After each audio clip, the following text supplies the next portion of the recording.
जय हिंद दोस्तों, Nikhil stock academy में एक बार फिर से आपका स्वागत है। दोस्तों हम आज हेल्थ केयर सेक्टर से रिलेटेड एक बिजनेस मॉडल के बारे में डिस्कस करेंगे। बिजनेस मॉडल का नाम है डॉक्टर लालपत लैब, जो लगभग टॉप से 35% एक डाउन है। 35% डाउन होने के बाद में ब्रेकआउट के नजदीक एक रेजिस्टेंस है, इसको 2-3 बार रेजिस्टेंस लिया है। अगर इसको ब्रेकआउट कर देता है तो इसका अच्छा मूवमेंट आ सकता है, एक अच्छा पैटर्न भी बन रहा है। इसके Q4 के रिजल्ट भी देखेंगे, इसका किस तरह का बिजनेस मॉडल है। डायग्नोसिस सेंटर है जहां पर जो बीमारियां होती है उनका टेस्ट करते हैं। इसका ऑल ओवर इंडिया में कितनी ब्रांच है, किस तरह का इसका बिजनेस मॉडल है, उसको समझने की कोशिश करते हैं। और इसके Q4 के रिजल्ट किस तरह से आए हैं उसको समझने की, और टेक्निकल चार्ट में क्या बोल रहा है उसको समझने की कोशिश करते हैं। तो चलते हैं दोस्तों टेक्निकल चार्ट पे। टीसीएस में गिरावट आ रही है, मार्केट में गिरावट थी। इसमें कौन से इंपॉर्टेंट लेवल है जहां पर ये बाइंग कर सकते हैं। बहुत ही शानदार जगह है टीसीएस में बाइंग करने की। एचडीएफसी लाइफ, लॉरस लैब और डीमार्ट के बारे में डिस्कस किया। आप स्टॉक पहले से इन्वेस्ट हो, प्रेस बाइंग करना चाहते हो, एक्युमुलेट करना चाहते हो, कुछ नया सीखना चाहते हो, तो आप इन वीडियो को देख के डिसाइड कर सकते हो कि कब किस तरह से बाइंग अपॉर्चुनिटी को अपने को सर्च करना चाहिए। अब चलते हैं टेक्निकल चार्ट पे। ये डॉक्टर लालपत लैब का वीकली टाइम फ्रेम का चार्ट है। आप देख सकते हो कि ये कोविड के बाद में एक अच्छी रैली आई थी। इसका टेस्ट कोविड के टाइम में जो भी बीमारियां होती है शरीर में, समझ लीजिए एलर्जी से रिलेटेड बीमारियां, मतलब कि कोई भी हेल्थ से रिलेटेड कोई भी बीमारियां होती हैं उनका टेस्ट करते हैं। उसका ये बिजनेस मॉडल है। ये टेस्ट डायग्नोसिस सेंटर है इनके, ऑल ओवर वर्ल्ड में भी है, इंडिया में भी है। तो देखिए उस टाइम कोविड के अच्छी एक रैली आई थी, फिर इसमें एक डाउन ट्रेंड था। ये पहले देखे तो अप ट्रेंड था, अप ट्रेंड में higher top higher bottom pattern बन रहे थे। फिर बाद में देखो डाउन ट्रेंड है, lower top lower bottom pattern बन रहे, डाउन ट्रेंड ही चल रहा है। ये एक मेजर रेजिस्टेंस है। अभी प्रेजेंट टाइम की बात की जाए तो एक रेजिस्टेंस के पास में खड़ा है। दो कंडीशन हो सकती है। ये डाउन ट्रेंड का, अभी प्रेजेंट टाइम में डाउन ट्रेंड का स्टॉक है।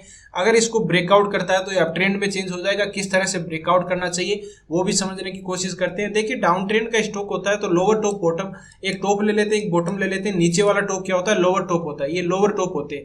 कभी भी होता है तो अपने ट्रेंड के अगेंस्ट काम नहीं करना चाहिए। जो भी ट्रेंड है तो उसमें ट्रेंड में डाउन ट्रेंड है तो डाउन ट्रेंड का, अब अगर अप ट्रेंड है तो अप ट्रेंड का अपन स्टॉक को देखना चाहिए।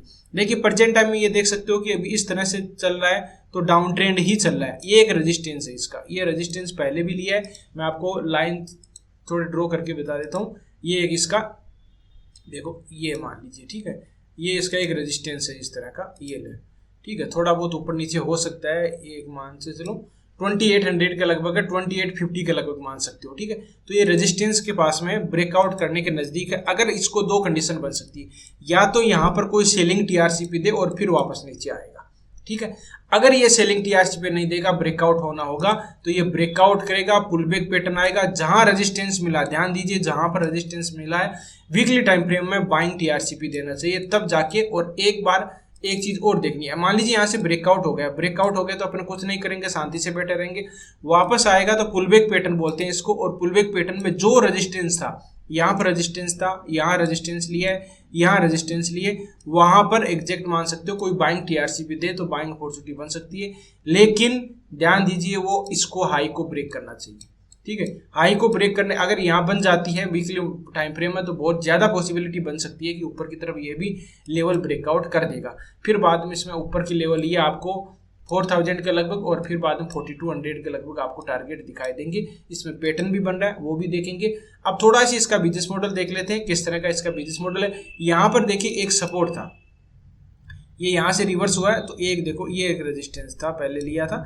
किस तरह से इसको मैं ड्रॉ करता हूँ उसको समझ लीजिए। ये लिए एक से ये, अब देखिए ये किस तरह से ड्रॉ किया उसको देखिए। यहाँ पर एक रेजिस्टेंस लिया था और रेजिस्टेंस को इसको ब्रेकआउट करके पुलबैक पैटर्न देखिए, फिर बाइंग टीआरसीपी दे दिया था। ये सबसे इंपॉर्टेंट लेवल होता है। कोई भी मान लीजिए यहाँ पर रेजिस्टेंस है तो रेजिस्टेंस के बाद हम ब्रेकआउट, पुलबैक पैटर्न और फिर जाता है तो वो बहुत ही इंपॉर्टेंट लेवल हो जाता है।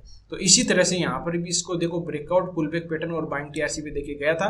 तो ये एक इसका मेजर सपोर्ट था, जहां से ये सपोर्ट से ही रिवर्स हुआ है। अभी भी प्रेजेंट टाइम में सपोर्ट से ही रिवर्स हो रहा है, और एक बार 2-3 बार सपोर्ट से ही रिवर्स हुआ है। अगर ये सेलिंग टीआरसीपी यहाँ दे देता है तो वापस इसी बाइंग अपॉर्चुनिटी बन सकती है। नहीं तो इसको ब्रेकआउट करने पर जो breakout, pullback pattern, buying TRCP दे, तब इस बीच वाले कंडीशन में अपने को कुछ नहीं करना है। अब इसका थोड़ा सी बिजनेस मॉडल देखते हैं। देखिए डायग्नोसिस सेंटर, ये जो भी बीमारियां होती है शरीर में उनका ये डायग्नोसिस करते हैं, मतलब टेस्ट करते हैं। किस तरह का होता है? एलर्जी से रिलेटेड, इनको और होता है, बाद में डायबिटीज से रिलेटेड, स्विच फिट है, प्रेगनेंसी है, और भी देखो इसमें बहुत सारी है। कौन सी एलर्जी से रिलेटेड है, ये ऑनको क्रॉप, ये है ये सारे, मतलब यही है इसकी, है ना, प्रेगनेंसी वाले, ये इस तरह का पैकेट है इनका। और इसमें किस तरह का आप ऑनलाइन भी अप्लाई कर सकते हो, आपको रिपोर्ट भी ऑनलाइन भी मिल जाएगी। आपको पहले ऑनलाइन अप्लाई करके और फिर वहाँ जाओगे सेंटर पर, तो आपको मतलब कि लाइन में नहीं लगना पड़ेगा। इस तरह का इसका सिस्टम है। और सर्च ऑफ द ये है एलर्जी लीवर से रिलेटेड, हार्ट से रिलेटेड, लंग से रिलेटेड, फिर बाद में देख सकते हो किससे, किडनी से रिलेटेड, CPC और थायराइड ग्रंथि, विटामिन D, ठीक है, इससे रिलेटेड सारी आपको टेस्ट यहाँ पर अवेलेबल मिल जाएंगे। ये इसके बाद में पिकअप पॉइंट है 10,000 जगह से, और पेशेंट सर्विस सेंटर है, 250 लैब है, इसके सैंपल वाला सिस्टम है। इस तरह का इसका ये एक सेकेंड और कुछ सेकेंड, यही सिस्टम है इसका, ठीक है। तो इस तरह से आप देख सकते हो, साइट पे जाके विजिट भी कर सकते हो, कहाँ कहाँ है वो भी आपको पता चल जाएगा। लैब टेस्ट एट होम, ये इस तरह से यहाँ पर इंडिया में किस किस जगह पर ये आपको अलवर में, इलाहाबाद में, ये अल्फ़ाबेट से दिया हुआ है। तो आप इसमें जाके देख सकते हो कि आपकी सिटी के पास में पॉपुलर टेस्ट कौन कौन से हैं। तो ये इसके टेस्ट है सारे, और भी हमने देखे थे, और ये भी टेस्ट कोई बच गया तो ये भी आपको देख सकते हो, ठीक है। तो इस तरह से इसके है। अभी इसमें और ये ठीक है, इसमें ज़्यादा अपने देखेंगे नहीं, ये चीज़ें जो थी मेन वो देख ली, ठीक है। इसका बाद में मार्केट कैप है 20, देखिए Q4 के रिजल्ट भी देखिए कि मार्केट कैप है 22,976 करोड़ का मार्केट कैप है। करंट प्राइस की बात करें तो 2752 है। स्टॉक भी है 64 है। ROC इसका 25% है, ROE इसका 20 है, फेस वैल्यू इसकी 10 है। इस तरह का इसका एक ये डाटा हो गया। फिर बात करते हैं इसके क्वार्टरली रिजल्ट। क्वार्टरली रिजल्ट देखिए तो क्वार्टरली रिजल्ट में किस तरह का इसका आया है। सबसे इंपॉर्टेंट सेल देखेंगे, एक्सपेंडिचर और नेट प्रॉफिट, अदर इनकम का सोर्स है वो भी देख लेंगे। इसमें इंपॉर्टेंट है सितंबर, दिसंबर और मार्च का भी आ गया Q4 के रिजल्ट भी। सितंबर में बाद 601 था, बाद में 539 हो गया, 545 हो गया। तो देखिए दोनों क्वार्टर रिजल्ट में कोई ज़्यादा इंप्रूवमेंट नहीं है, थोड़ा बहुत ही दिखाई दे रहा है, थोड़ा बहुत इंप्रूवमेंट कह सकते हो, लेकिन कोई ज़्यादा इंप्रूवमेंट वाली बात है नहीं। एक्सपेंडिचर की बात करें तो 424 है, बाद में 398 है, बाद में 401 है। ऑपरेटिंग प्रॉफिट की बात करूँ 178 है, बाद में 141 है, बाद में 145 है। ये इसका ऑपरेटिंग प्रॉफिट हो गया। अब इसका नेट प्रॉफिट में देखिए तो ये हो गया, नेट प्रॉफिट में 11 है, बाद में 82 है, बाद में 86 है। तो इसका मान सकते हो कि क्वार्टरली रिजल्ट एक कांस्टेंट आ रहा है, ज़्यादा इंप्रूवमेंट इसमें दिखाई नहीं दे रहा है। चार्ट में भी आपको मिल जाएगा। वाई टू वाई देखेंगे तो वो वाई टू वाई ठीक आया। वाई टू वाई देखेंगे मार्च 23 है, तो मार्च 24 में देखेंगे तो इसका देख सकते हो आप। एक सेकेंड में इसको डिलीट कर देता हूँ, और एक सेकेंड इसको नीचे देखें तो ये देख सकते हैं इसका नेट प्रॉफिट में 241 था, बाद में 362 हो गया। तो ये नेट प्रॉफिट इसका बढ़ गया है।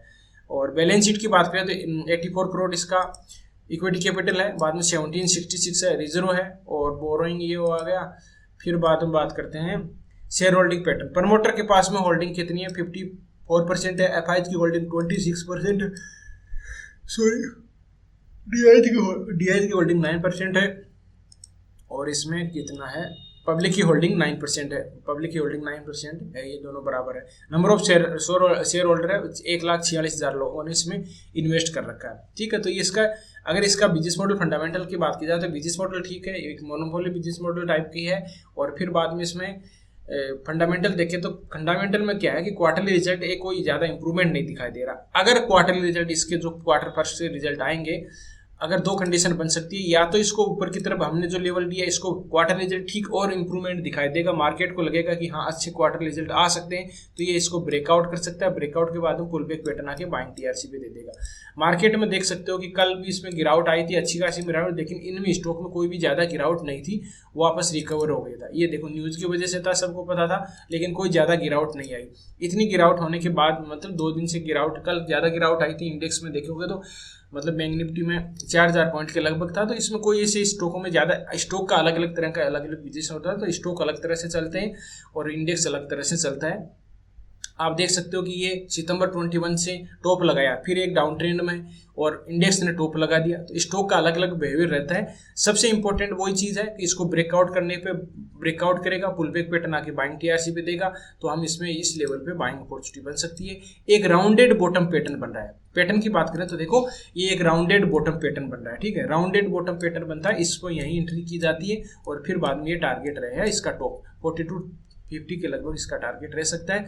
फिर बाद में यहाँ पर पता चलेगा कोई पैटर्न बनता है, कप एंड हैंडल पैटर्न बनता है जो अप ट्रेंड में यहाँ से कन्वर्ट हो जाएगा, तो ये अप ट्रेंड में यहाँ पर भी बन सकता है। इसको आपको इस तरह से देखा जा सकता है। एक बार 42 के लगभग जा सकता है ये, लेकिन ये अगर इसको ब्रेकआउट करे तब भी ब्रेकआउट और पुलबैक पैटर्न आए तभी, नहीं तो क्या कि क्वार्टरली रिजल्ट कांस्टेंट है, ये ब्रेकआउट पुलबैक पैटर्न आना चाहिए, नहीं तो इस रेंज में रह सकता है। इस रेंज को पार नहीं करेगा तब तक कोई भी मूवमेंट नहीं आएगा। कभी मान लीजिए इसमें ब्रेकआउट नहीं करता है, ब्रेकआउट फेल भी हो जाता है, तो ब्रेकआउट फेल हो जाएगा तो पुलबैक पैटर्न आके बाइंग टीआरसी पे देगा तो हम बाइंग करेंगे, नहीं तो ये नीचे की तरफ आ जाएगा। ये नीचे की तरफ अगर यहाँ पर 1800 के लगभग ब्रेक आता है कभी किसी टाइम, तो बहुत ही सही जगह है बाइंग करने की और बाइंग टीआरसी पे बढ़ना चाहिए। तो अभी वेट एंड वॉच किया जा सकता है, ब्रेकआउट के नज़दीक है, रेडी है। ब्रेकआउट के बाद में पुलबैक पैटर्न आना बहुत जरूरी है। अगर पहले से इन्वेस्ट हो, प्रेस बाइंग करना चाहते हो, अकोमोडेट करना चाहते हो, तो अपने रिस्क रिवार्ड रेशियो के हिसाब से इसमें एंट्री की जा सकती है इन लेवल पे। ये वीडियो अच्छा लगा, कंटेंट अच्छा लगा तो वीडियो को लाइक कर सकते हो, दोस्तों के साथ शेयर कर सकते हो। जिन मेहमानों ने अभी चैनल को सब्सक्राइब नहीं किया, चैनल को सब्सक्राइब कर सकते हैं। किसी भी स्टॉक के बारे में एनालिसिस चाहते हो तो कमेंट में जरूर बताओ। इसके बिजनेस मॉडल, फंडामेंटल और टेक्निकल चार्ट को हम स्टेप बाय स्टेप समझने की कोशिश करेंगे। ये वीडियो केवल एजुकेशन पर्पज से बनाया गया। किसी भी स्टॉक को बाय सेल करने से पहले अपने फाइनेंशियल एडवाइजर से जरूर सलाह मशवरा कर लीजिएगा। आपको कुछ लर्निंग मिली हो, कुछ सीखने को मिला हो तो वीडियो को लाइक जरूर करिएगा। मिलते हैं नेक्स्ट वीडियो में। वीडियो देखने के लिए बहुत बहुत धन्यवाद। मिलते हैं नेक्स्ट वीडियो में, तब तक के लिए दोस्तों बाय बाय। जय हिंद, जय भारत।